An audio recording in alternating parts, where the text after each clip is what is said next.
Well, switching gears now, and the global energy markets are feeling the crunch as the Russian-Ukraine conflict continues, with oil prices surging over 7%. So how can you play the sector locally? Joining us for his take is James Gerrish from Shaw and Partners and author of Market Matters. James, great to have you in this morning. Just give us a broad overview of how you're looking at this commodities play at the moment. Yeah, good morning to you guys. It's obviously been a very hot area of the market.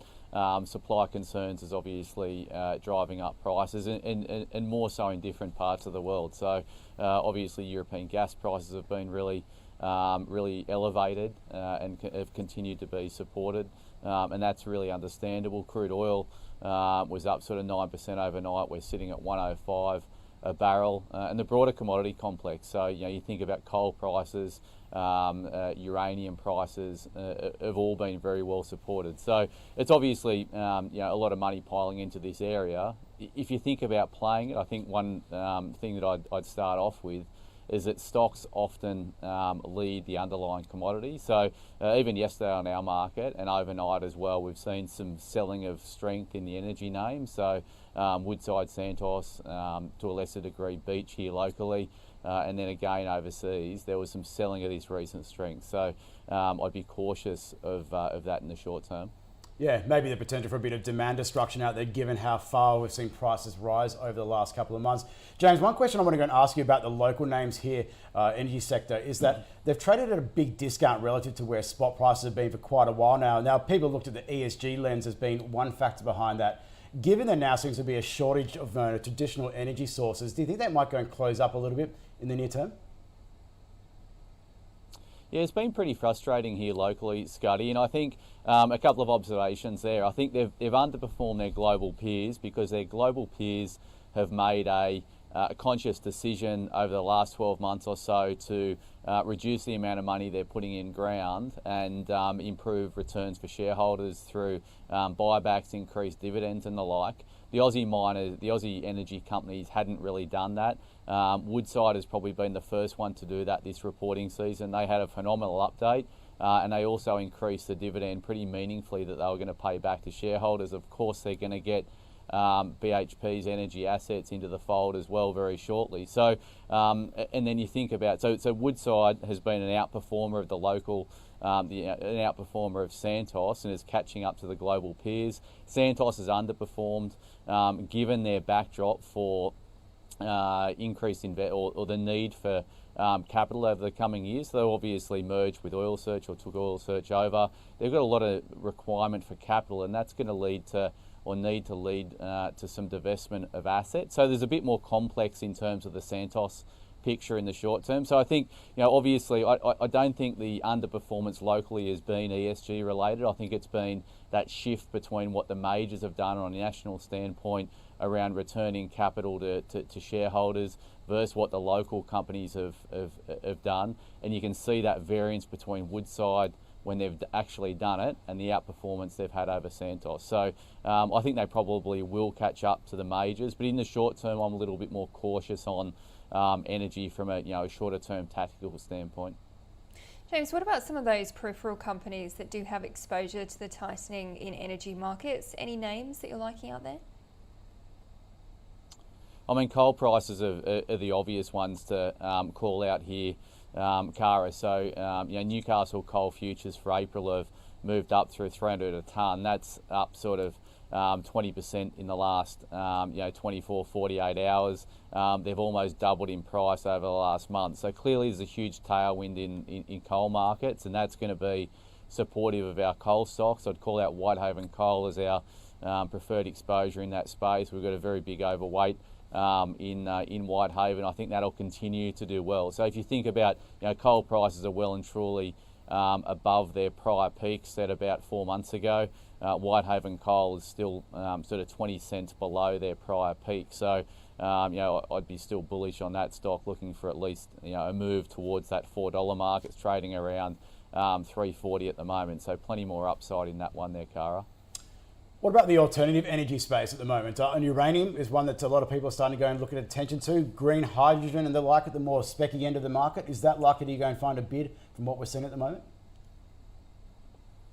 Yeah, I don't hold any exposure in the green hydrogen space at the moment, or direct exposure into green hydrogen. We do in the uranium space. So Paladin is the the go-to uranium stock in my book on the Australian market. It's the most liquid. It's the nearest to production in terms of getting their Langer Heinrich mine back up and running.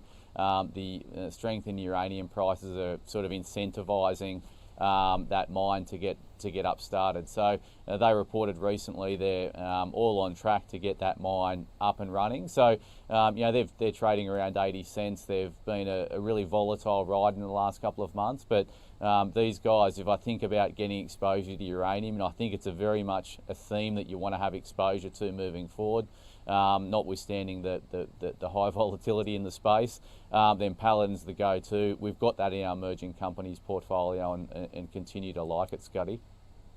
James, have you had a look at the AGL story when it comes to Mike Cannon-Brookes, that kind of board activism? What are your thoughts? How does it play out? Yeah, look, we have a position in AGL in our income portfolio, and I was looking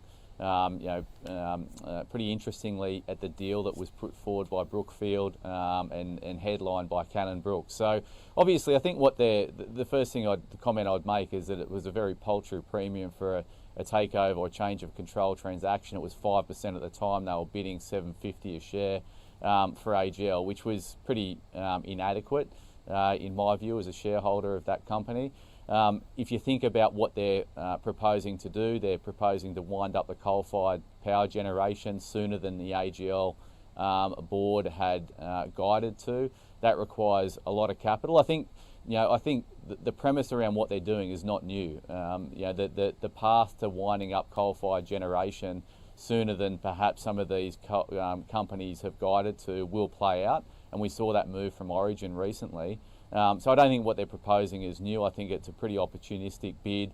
It was a very strong, how should I say it, sales pitch through the media channels from Cannon-Brookes, etc. That's why they've got a high-profile person heading this bid, and it's just not Brookfield themselves making a play for AGL. So to me, it makes sense, but not at the premium they're offering. I think that's very much undercooking what the value of the underlying assets are and what they can generate out of this AGL takeover.